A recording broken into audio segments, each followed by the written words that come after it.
মহাশূন্যে এমন একটি দরজা আছে যার অন্য পাশে নেই কোনো সময়, নেই কোনো স্থান, যেখানে আলোর গতিও হার মেনে যায়। এই হলো মহাশূন্যের অদৃশ্য ক্ষুধার্ত দানব ব্ল্যাক হোল, যা আমাদের সূর্যকে চোখের পলকে গিলে নিতে পারে। এর আকর্ষণে শুধু নক্ষত্র নয়, সময় পর্যন্ত থেমে যায়। আজ আমরা দেখব এই অন্ধকার রহস্যের গভীরে কি লুকিয়ে আছে এবং এটি আমাদের মহাবিশ্বকে কিভাবে বদলে দিচ্ছে। চলুন প্রবেশ করি ব্ল্যাক হোলে। এটি হলো মহাবিশ্বের অদৃশ্য এক শক্তি, মহাকাশের এমন এক জায়গা যেখানে মধ্যাকর্ষণ শক্তি এত বেশি হয় সেখান থেকে কোনো কিছুই ফিরে আসতে পারে না। এমনকি আমাদের চোখ যে আলো দিয়ে দেখে, সেই আলো একবার ভিতরে ঢুকলে আর বেরোতে পারে না। এ কারণে এটার রং কালো হয়। এটি কোনো শূন্য গর্ত নয়, বরং এত ভারী একটি বস্তু যে আমাদের মহাকাশের সকল কিছুকে টেনে নিজের ভিতর নিয়ে নেয়। এখন প্রশ্ন হলো, এই দানবটি আসে কোথা থেকে? ব্ল্যাক হোল তৈরি হয় মূলত বিশাল বড় কোনো তারার মৃত্যুর পর।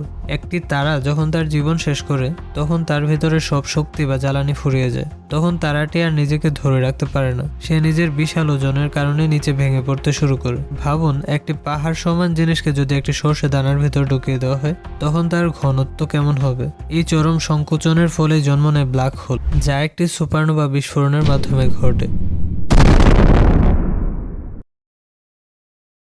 ব্ল্যাক হোলকে বুঝতে হলে এর ভিতরে থাকা ভয়ানক দুটি জিনিসকে জানতে হবে। প্রথমটি হলো এর কেন্দ্র।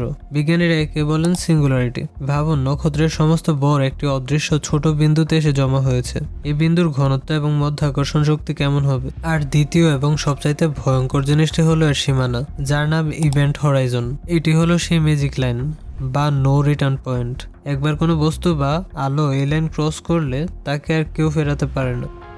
আমরা ইভেন্ট হরাইজন সম্পর্কে জানলাম, কিন্তু এর ভেতরে কোনো মানুষ গেলে কি হবে তার পরিণতি? প্রথমে বলি ঘনত্বের কথা। ব্ল্যাক হোল কত ভারী তা বোঝার জন্য একটি তুলনা করা যাক। যদি আমাদের পৃথিবীতে থাকা 800 কোটি মানুষ একত্রে একটি সরিষা দানার ভেতর ঢুকিয়ে দেওয়া যায়, তখন তার ঘনত্ব যেমন হবে, ঠিক তেমনই একটি ব্ল্যাক হোলের ঘনত্ব। এটি অবিশ্বাস্য, তাই না? মনে করুন আপনি বা আপনার নবজান এই ব্ল্যাক হোলের ভেতর ঢুকতে শুরু করলেন। তখন কি ঘটবে জানেন? তখন ঘটবে ভয়ঙ্কর এক ঘটনা। আপনার পা আপনার মাথা থেকে অনেক কাছে থাকবে ব্ল্যাক হোলের, তাই পায়ের দিকের আকর্ষণ হবে অনেক শক্তিশালী। আর এর টান এত বেশি হবে যে আপনার দেহ লম্বা সেতুর মতো চিকন হতে থাকবে। বিজ্ঞানীরা এই ভয়ঙ্কর পরিস্থিতির নাম দিয়েছেন স্পেগেটিফিকেশন। তবে এই ভয়ঙ্কর দানবেরও কিন্তু শেষ আছে। বিখ্যাত বিজ্ঞানী স্টিফেন হকিং একটি চমকপ্রদ তত্ত্ব দিয়েছেন। তিনি বলেছেন ব্ল্যাক হোল পুরোপুরি কালো বা অদৃশ্য নয়, তারা আসলে ধীরে ধীরে শক্তি বাইরে বার করে দেয়। বিজ্ঞানীরা এই শক্তিকে বলেন হকিং রেডিয়েশন। এর মানে হলো ব্ল্যাক হোলগুলো লক্ষ লক্ষ বছর ধরে শক্তি হারাতে হারাতে একদিন ভাস্পের মতো উধাও হয়ে যায়। এখন প্রশ্ন হলো, এই দানব ব্ল্যাক হোল কি আমাদের পৃথিবীর জন্য হুমকি? উত্তর হলো না, আপাতত নয়। প্রথমত, আমাদের সৌরজগতের আশেপাশে কোনো ব্ল্যাক হোল নেই যা আমাদের টেনে নিয়ে যেতে পারবে। দ্বিতীয়ত, ব্ল্যাক হোল কোনো ভ্যাকুয়াম ক্লিনারের মতো জিনিস নয় যে সে ঘুরে ঘুরে সবকিছু টেনে নেবে। ব্ল্যাক হোল ও নক্ষত্রের মতো মহাকাশের সব নিয়ম মেনে চলে। যদি আমাদের সূর্য ব্ল্যাক হোলের ভিতর চলেও যায়, যা কখনোই সম্ভব নয়, তবুও পৃথিবী তার কক্ষপথে নিরাপদে ঘুরতে থাকবে। ব্ল্যাক হোল হলো আল্লাহর এক বিস্ময়কর সৃষ্টি।